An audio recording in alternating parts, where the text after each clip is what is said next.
Welcome to the Infinite Evolution Podcast, where you'll receive keys and codes to help you unlock your next level of joy, radiance, health, wealth, intuition, embodiment, and soul purpose.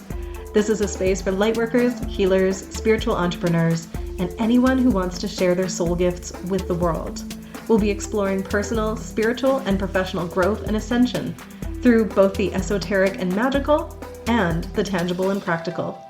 I'm Casey Aileen Knight, coach, mentor, as well as divine channel and soul gift activator. I founded the Luminous Evolution brand to help you elevate your business and beingness and light up the world. So glad you're here. Let's dive in.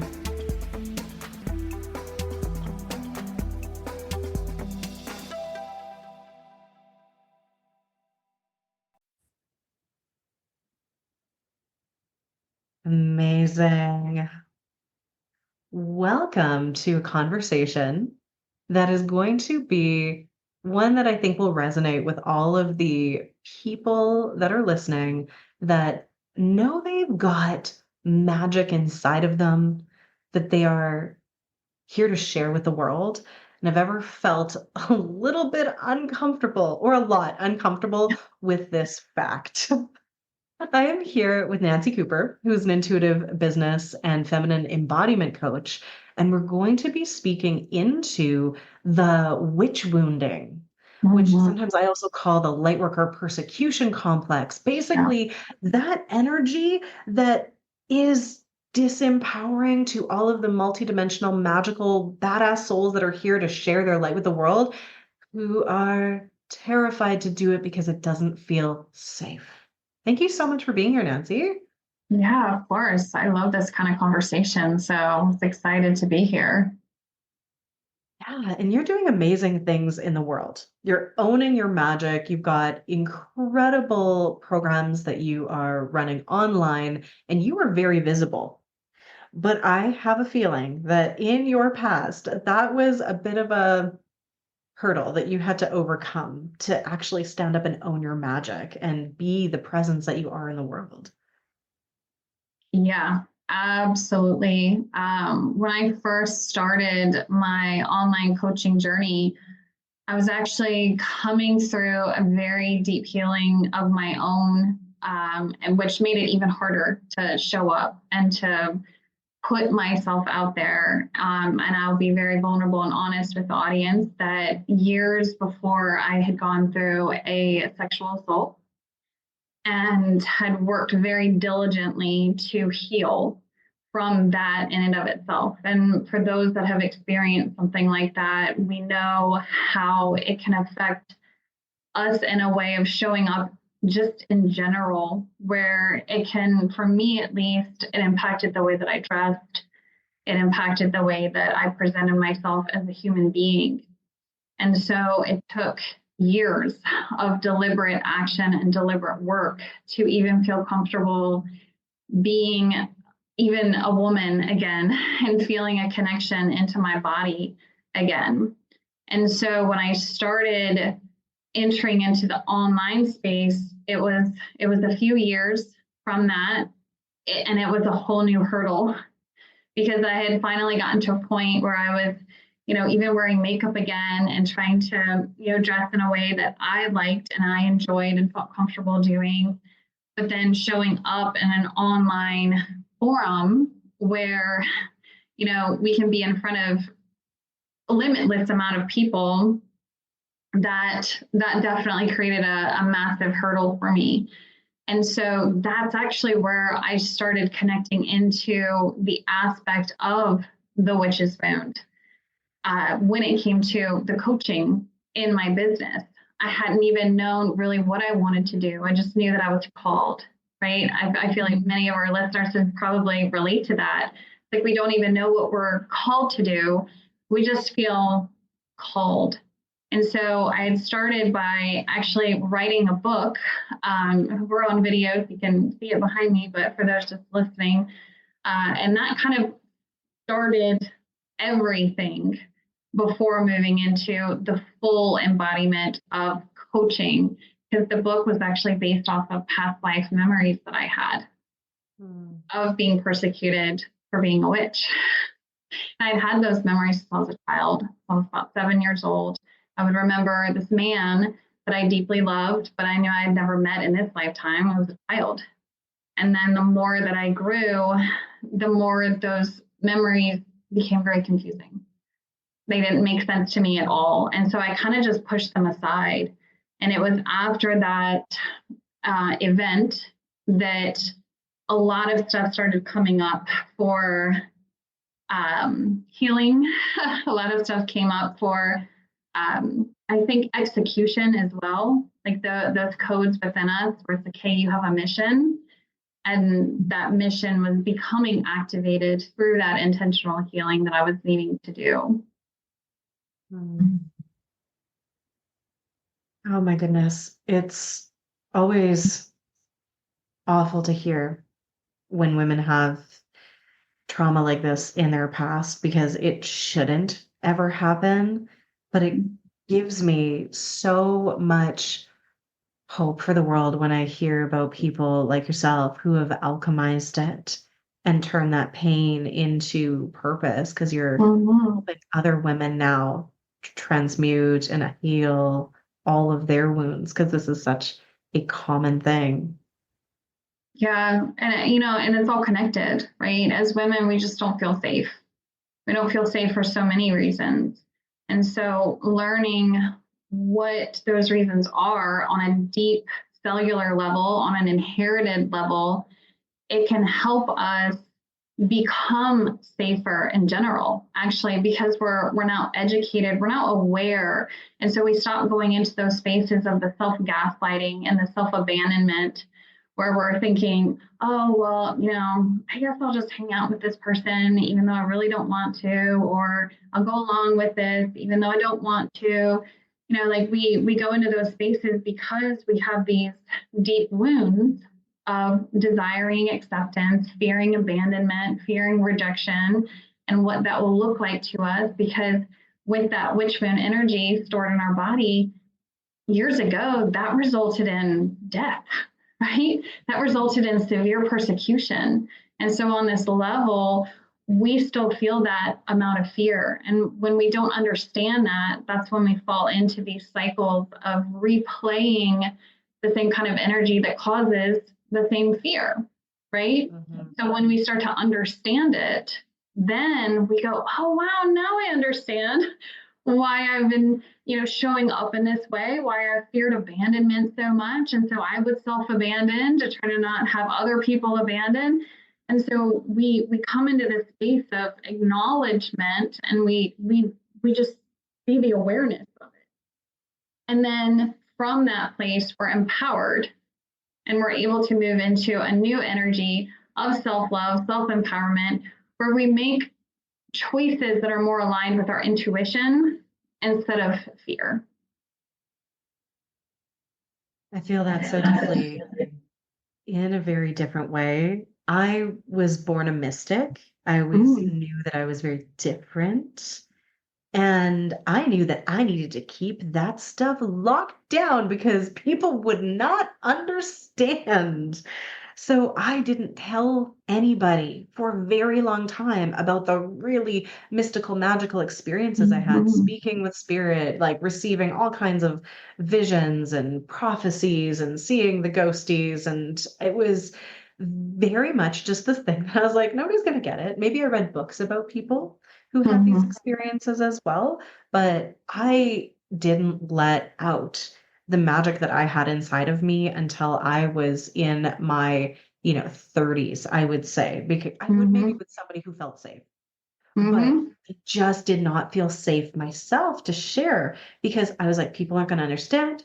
People are going to think that I'm crazy. I'm going to be persecuted. They're going to throw rocks at me. I'm going to be burned. And it was in not only the collective energy of like, I know what they did to the witches, but also in my past lives where my channeling abilities would come online and then I would wind up exiled or killed, or the people in my close circles would be harmed for the gifts that I had. So it's so real and so alive, especially for those of us that are here that are called into something deeper. It's like we have to get over that trauma so that we can show up and actually do the work that we're here to do. Yeah, it's so interesting just hearing you share your experience growing up as a child, because I know I mentioned having the memories of this man and like these flashbacks and different stuff from it was obvious to me it was a different time. I'm like 7 years old when this starts. So I was young, but I was old enough to realize like don't tell anyone about this. So I went through a very similar experience where it was like I knew that I was having this kind of mystical experience, but it was not safe to speak about it. And that's so interesting, even as a child in this special space, like there's a part of us that knows like, don't talk about it because it's not safe to do so. And so I feel a kindredness there because that's a burden, growing up as a child, feeling like there's this component that you have to hold as a secret that's a part of you. And then we grow up and we continue to feel like no one's going to understand me. No one's going to accept me. Everyone's going to fear me. We have these beliefs because we've had such a unique experience that we've already known. We really aren't safe to share. And so it really does compound on itself as we get older and as we grow. And so when we get to a certain age and we're having all these activations and we're like, gosh, I know I'm called to do something. Again, me too, in my 30s is when that really started coming to light. So I think it's so interesting to see how that plays out. But by the time we get there, there's still this fear. It's like, I lived my whole life afraid to share who I am because I felt it wasn't safe. And so being able to step into a space of knowing it is safe to show up is expansive, but knowing and believing are two different things, right? So we'll see this so often, as women as a whole, like, yeah, if I show up and speak my truth on social media, I'm not going to get stoned, but I might just have some trolls. But in our body, it feels the same. The fear is the same. It feels just as extreme as that adrenaline rush in our body is, a tiger chasing us. We see trolls, right? It's just as terrifying. And it's because of this compounded fear that has just been built over and over and over throughout our years about being afraid of who we really are. Mm-hmm. Absolutely. Years and lifetimes, because most of us have had this happen in several lifetimes. There's just this massive Akashic file of past lives where it happened in so many different things. And we also have this from our collective understanding of what has happened in our history as well. Yeah. Yeah. And, I'm loving how science is looking more at this too. So it's kind of bringing both worlds together, and not that we need to be legitimized, but it kind of helps us to move out of that like imposter space where we're like, is this even real? Am I making this up? And then we can see that studies are saying, they're showing that I think it's 9 generations where they can track it back, where we inherit these things. So not only are we inheriting it from past lives and the collective as collective messages, we're also inheriting our family's persecution and struggles and issues.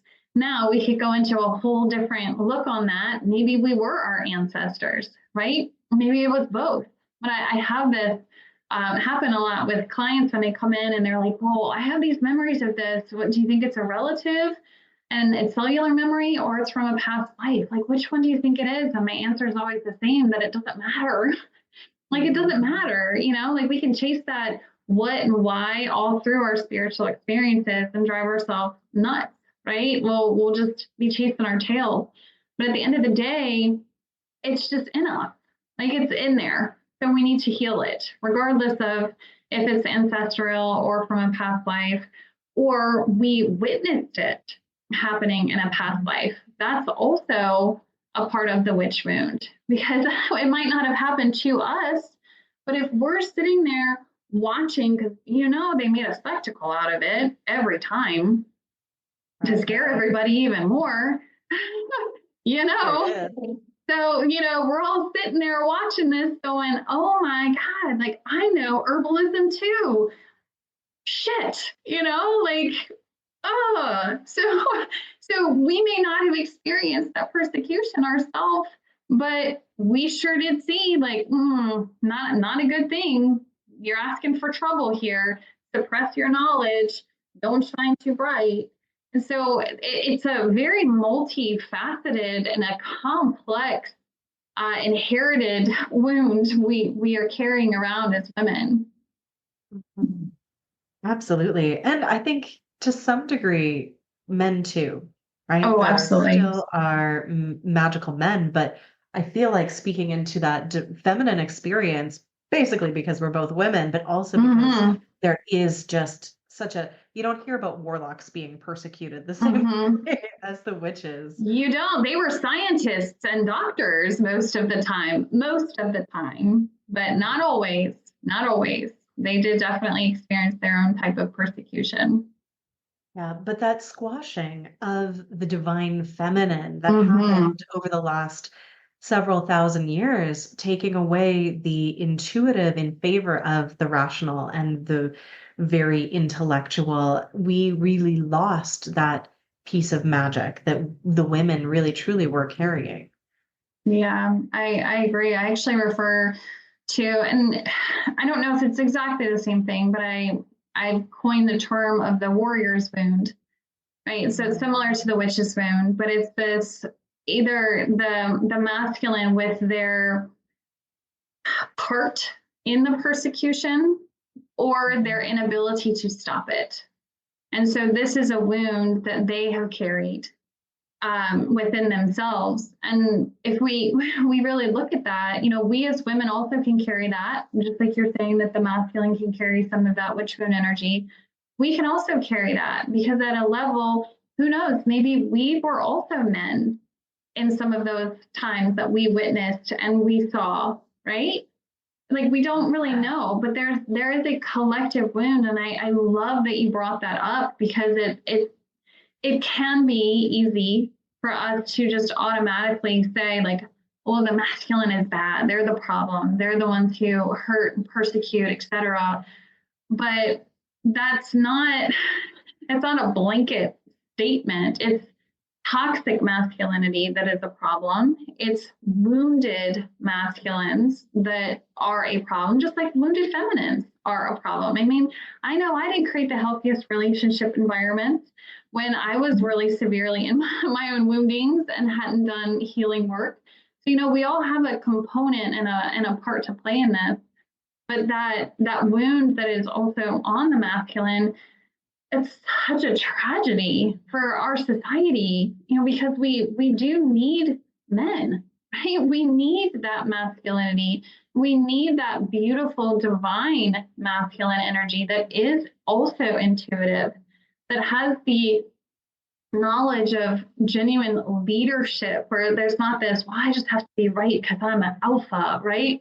Or instead they're understanding my role is leadership, protection. How do I provide an environment for these divine women so that they can heal and do their magic? Like, how do I do this? How do I learn so that I can lead better? Like, that's that beautiful masculine energy. And through this kind of wounding of our society in general, the masculine is also kind of lost touch with what that looks like. Just like as women, we've lost touch with what does it look like to be women. We say we're gifted, when in reality, I say we're just women. Like that is the innate ability of a woman to be intuitive, to have psychic abilities, to project, you know, their desires into reality. Like that's that's just who we are. But because we've become so disconnected from it, we forget and we think it's so special when someone else can do it. When the reality is we all have access to this. Mhm. It's just learning that it's safe to reconnect with it. That's the first part. Mm. Absolutely. And this is the time where everything is up for everybody. All of the healing, all of the wounds, Oh, yeah. masculine, feminine, and everything in between. And for me, it's really that disconnection from our divinity that has been the root cause of all of it. Yeah. And we're in this beautiful time of like healing that so that we can reconnect. And I'm just so grateful, even though it's a lot when we look at like there are so many problems and it's right across the board. I honestly believe that the solution is quite simple, and it is that divine reconnection that gives us Hmm. access back to all of our magic so that we can take care of the issues and do this healing work with all of the magic online, really. Yeah, I agree. I mean, it can be really hard to see the challenges on this planet and in the world when we become aware, right? We'll see things on the news. We have to be very mindful to protect our energy because on the level we know, right? We already know, but the more that we see that stuff, the more that's drilled into us, the more it drags our vibration down, and the more discouraged we become, and the more disconnected we become from our divinity and our truth. And so I have to remind myself in those times when I have more awareness come across my reality. I'll say that in quotes because, who knows what the real reality is at this point. But when we see those events come across, I just have to take that step back and say, Nancy, your work is how you help this. That's the most important thing you can do for this. Like you can't go in and save all the animals or all the women or all the children. You can't rehabilitate all these men from certain things. And like I'm one person, even though I want to. But the way that I can have the strongest and most impactful influence on those situations is by showing up, right? Is by overcoming my own fears and by putting my light out there and helping other women to heal, to put their light out there, because that's that ripple effect. Like, do healed people rob each other? No, like they don't, like I don't need what you have, right? Do healed people harm or hurt one another? No, like they don't. We don't feel a need to do that, right?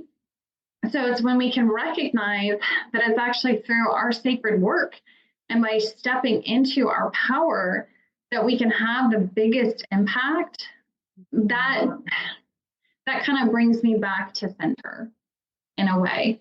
It helps me to not go down that path of overwhelm and discouragement and sadness.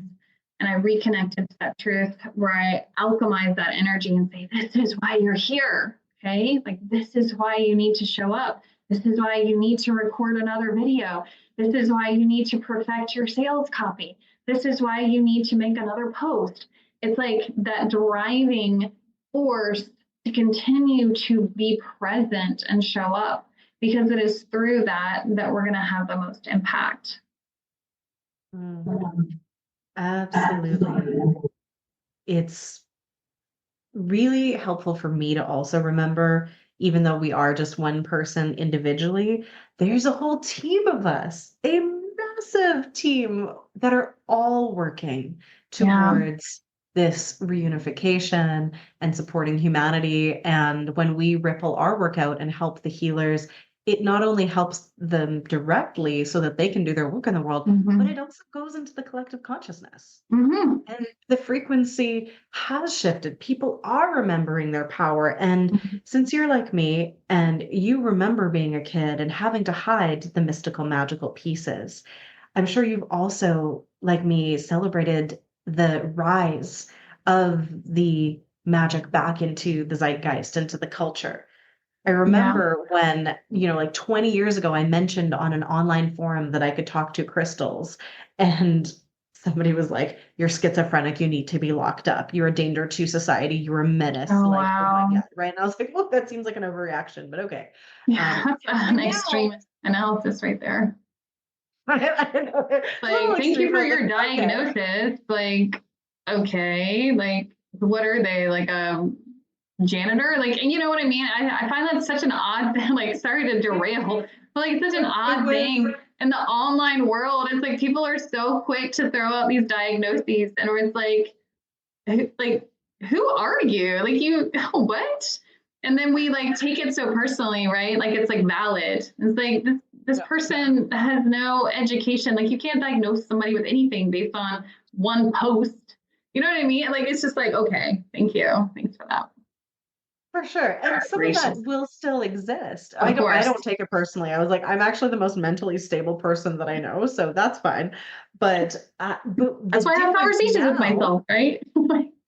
being able to open Facebook, Instagram, TikTok, podcast, go into any like store that now has mainstream Mm-hmm. spirituality, right? Where it's no longer the fringe anymore, right? Yeah. It's come into the mainstream. And sure, not everybody is into it, but the percentage of how much more widely accepted it is, at least in the places where I'm hanging out, is it's night and day. It's Yeah. absolutely thrilling to see spirituality, magic, witchcraft trending, which some people will argue is a bad thing because they're like, oh, it's getting diluted. And I'm like, yeah, we need to be discerning and people need to learn how to discern what is truth. Sure. But it's so exciting that so much has shifted so quickly in the last 30 years. It really has, and it's fascinating to kind of see the transition through that. I'm kind of wondering, like, is there a planetary thing that was involved with that, or something? Because there definitely have been some pretty profound shifts, and I think that more and more people are becoming open to the concept of like reincarnation or the concept of past lives or inherited trauma. This is why I speak, I try to speak more to, I make the joke to like the muggles, right? I try to make things where it's like, how can this make sense? And so I incorporate a lot of the, ancestral, inherited traumas, things like that, because people are a little bit more open, right, to that. And then we can start to invite them into more expansive thinking very lovingly, right? Because, people get very defensive if we start to invite them into places that ask them to get rid of or surrender past beliefs that they're very attached to. So that's where that, resistance will come in. But if we can find those ways where we can just kind of sprinkle those seeds and find things that they already are aware of and make a statement about that and be like, oh yeah, kind of like this, and making that bridge, I found that helps to even activate people more. It was something really interesting that I was called to do even in my book series that I kind of started my whole journey with. It's like the books are really like a romance story, but there's so much spiritual teaching wrapped into it. And I say that it was a beautiful thing to have gotten to write and channel and bring through, because it's almost like a little backdoor hack where if we can put things out in a way where people read it like it's a fiction story, right? So when we're reading these things, it's like, oh, okay, my brain's already in a space where it's saying this is fiction, this is fiction. But then we'll read certain parts and it's like, wait a second. Like I relate to that. Like when I talk a little bit about the actual like witch's moon and like these memories and these things, and it's like, like that, right? Like just these moments of I'm curious now, and that kind of makes little sense. And so I feel like that too is really helping to expand a lot of people's consciousness. And that's, I think, one of my favorite parts about what we do is like when you can see that you planted just a little seed and it's like a light bulb goes off and you're like, my work is done, right? Because we're not here to convince anyone of anything. What's the point? Like that's why, right? But if we can invite or say something that activates codes within them, right? That's magic right there. Let's talk about spell work. It's like knowing the right things to communicate and a way to do so that can activate these memories, because everyone has it. They're just not connected, right? It just helps the collective expand and heal and grow that much faster. Absolutely. And not just books, and I'm so glad you're seeding that into your books, but media right now, movies, TV shows, Yes. which for a long time, spiritual people are like, oh, TV is programming you. It's like, yeah, but sometimes it's programming in ideas that people need to know. Looking Yeah. at science fiction and Yeah. different supernatural things, Marvel comics weaving in all of the timeline pieces. Yes. So now people understand about different timelines. Yes. Multiverse. Yeah. Right. It's so cool. I remember people watching the OA and then, messaging me going like, oh my God, have you seen this? They're doing light language and they're jumping timelines. And I'm No so cool. way. Oh my gosh. Like I'm all about light language too. That's something that we're kind of kindred spirits on as well. But wow. But and I've seen that too. I've said this, like even in like the cartoons, like we'll watch Moana and like golly, for those of us that are aware of what that story is about, every time when we realize that Tekka was Tafiti, right? It's like I cry and cry and cry, especially when she's like, let her come to me, right? Because we realize what this story is really about. Where the wounded masculine who was seeking validation, who was seeking the wrong energies because they weren't getting what they needed, took the heart, right? They stole the feminine's power. And so look what she turned into. Like, how many of us can relate to that on a level where when we were wounded, we disconnected from ourselves and we became this angry, aggressive, right? Like toxic woman. And so watching that, I was like, wow, and even you can tell I have a kid because I've been watching too many cartoons, but like the second Frozen movie where they're talking about like Elsa, right? You go too far, you'll drown. That's shadow work.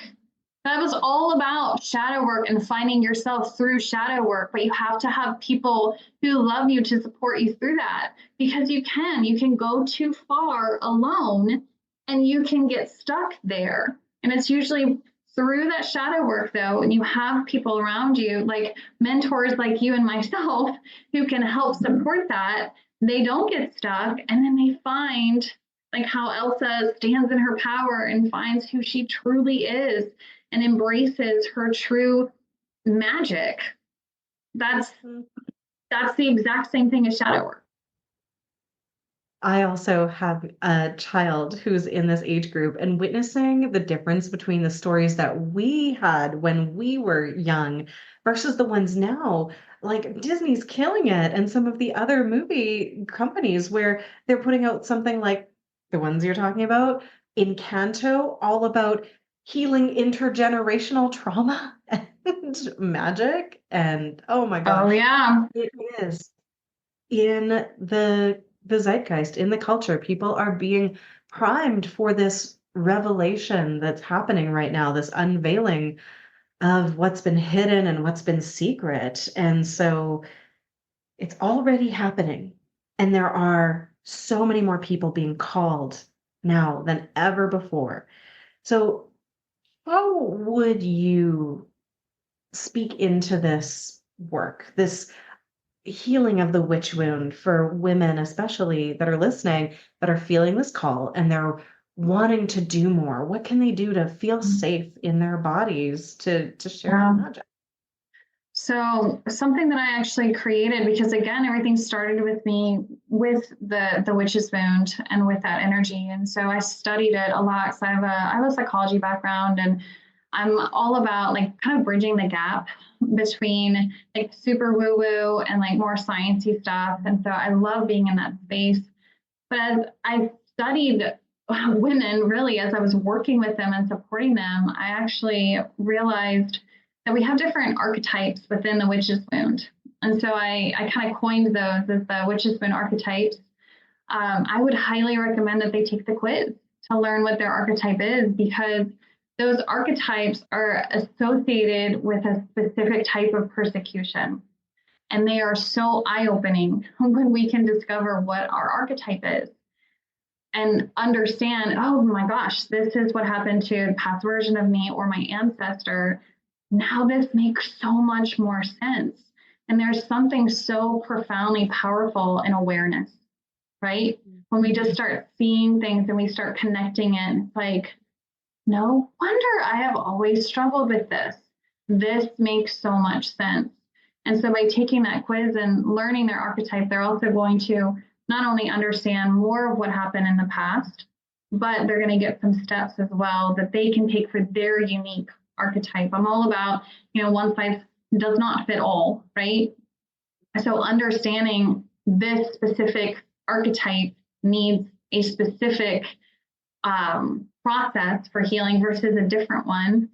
Someone who has a dragon archetype like myself, who can be more aggressive and who is always afraid of abandonment, so would lash out in that way, is going to operate very differently than someone who has maybe a possum archetype that's really into people pleasing and like over accommodate to the point that they just feel completely worn out and depleted all the time. Right. So it's different.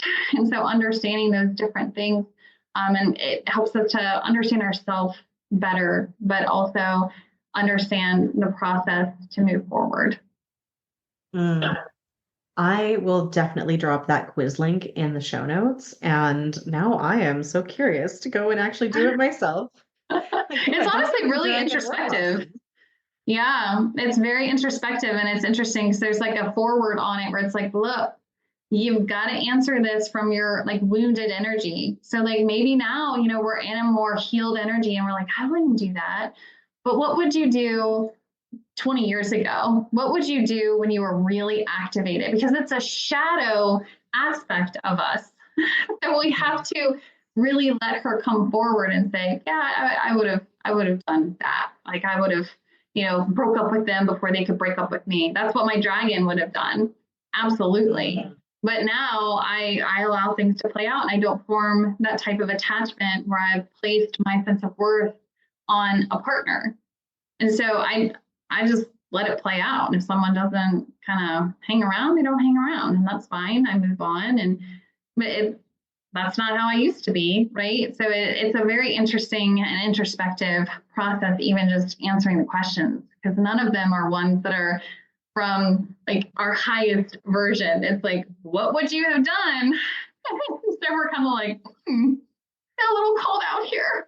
I feel seen. That's something that people say to me a lot. They're like, I have to admit, after taking this quiz, I feel very seen. And I'm like, that's okay. That we have to see ourselves clearly in order to really understand what's going on.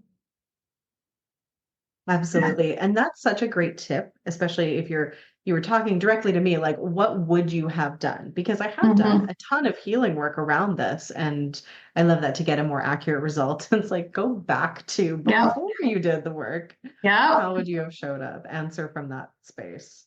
Yeah, because that's the beauty of shadow work, right? It's like we have to be really honest about how we have been showing up and how we had shown up.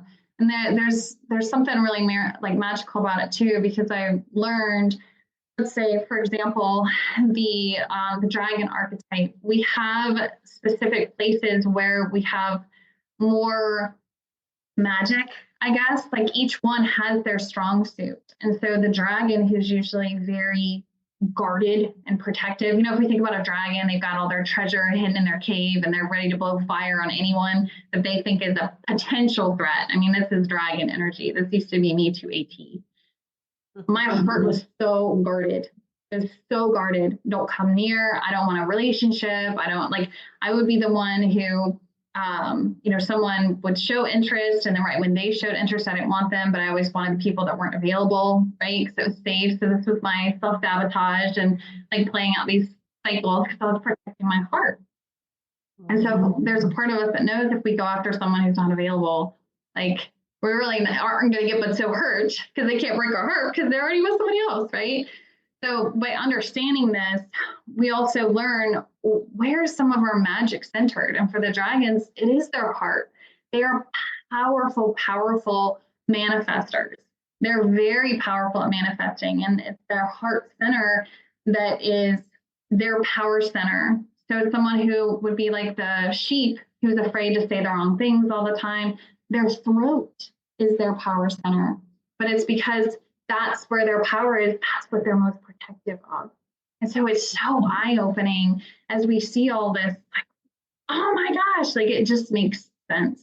It just starts to unfold it all. And we're like, oh my gosh, yeah, like I am really powerful. And I have been very protective of that in a very wounded way. Ooh, oops. Mm-hmm. We guard what we have that as that power to not only protect ourselves, but and try to not come to harm from sharing our magic, but just simply because we've been wounded so deeply. Yeah. And this is the time of just extricating all of that old junk that we don't actually need anymore.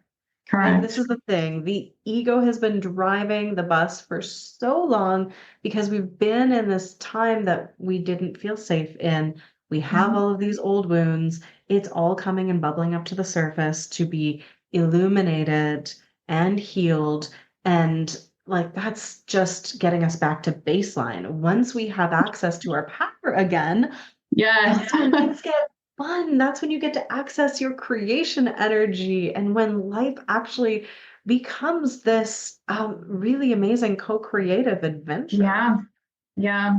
It's a completely different experience. It's like we go in a space where it's almost like we're just feeling like we have to survive, to this space of going, oh my gosh, I have this massive contribution.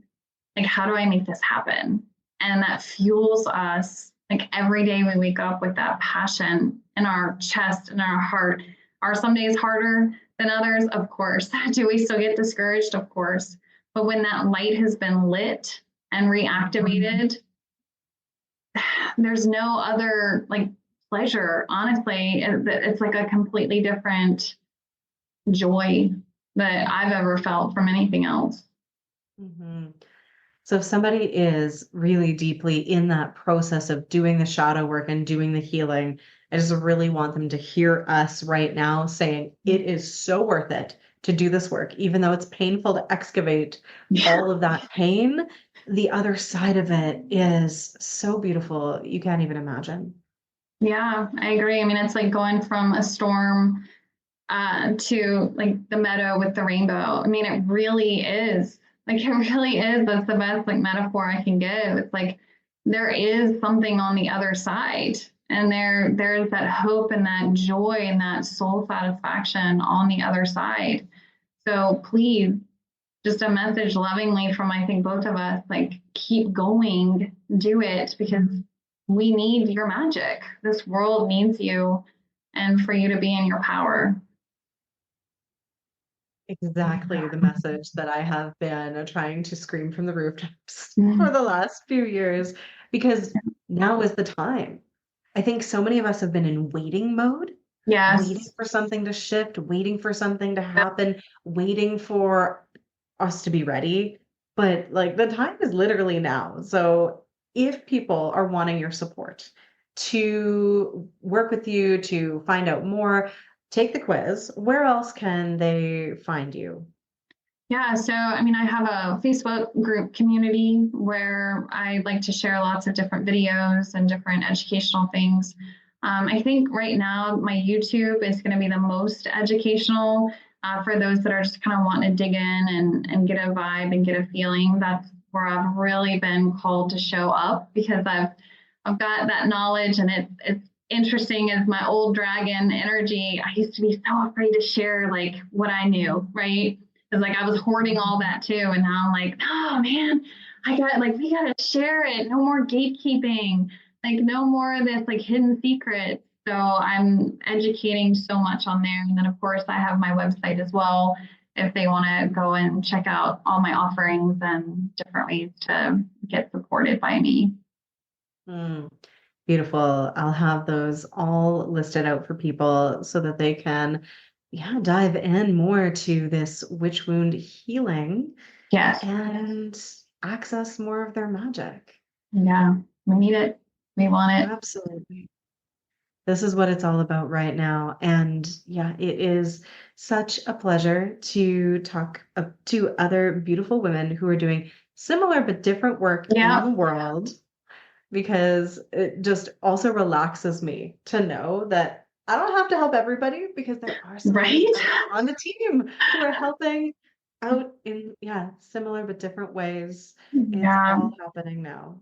Yeah. It can feel big. It can feel almost like a burden sometimes. Just like, gosh, the world needs so much support. I can't do it on my own. And so learning and seeing more and more amazing women out there doing it, and then helping more women learn how to do it, which is what you and I both do. Like that's it does, it like takes the weight off. And we're like, oh, thank goodness, the like Calvary has arrived. Like there's support here. Absolutely. Big goosebumps on that. And I've known that for a long time, but I am obsessed with helping the helpers, because Mhm. that is where the biggest impact is, but so much Absolutely. respect to the people that are also on the front lines as well. So I just mad respect for everybody who is incarnated right here, right now, during these very interesting and illuminating Yeah. times.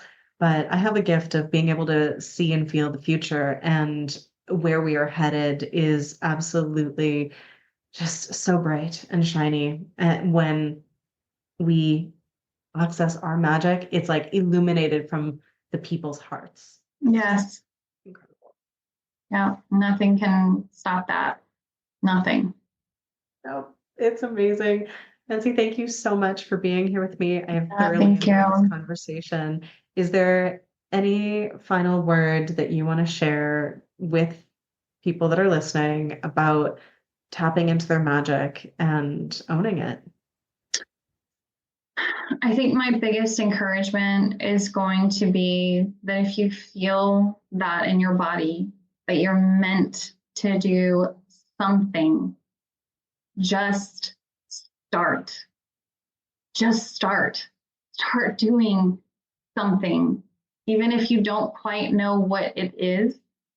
Because as you start taking action and as you start moving, the rest is going to fall into place. You'll get the rest of the messages, you'll get the clarity, but you have to just start in whatever way that you can.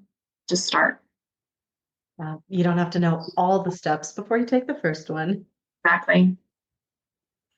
Amazing. Thank you again. Mm.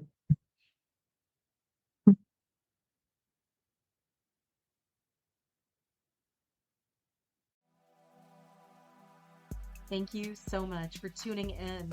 If you've enjoyed this episode, please make sure to subscribe and share this out to people that need to hear it. Tag us on social media. You can find us at The Luminous Evolution on Instagram. And keep the conversation going by joining my free sacred community, Luminous Evolution, on Facebook, and get a taste of my favorite tools and techniques inside my free Frequency Upgrade Academy. You can also join me inside my membership, mastermind, certification programs, or private coaching to be deeply supported on your evolutionary journey. Make sure to check out the links in the show notes, and cheers to your infinite, luminous evolution.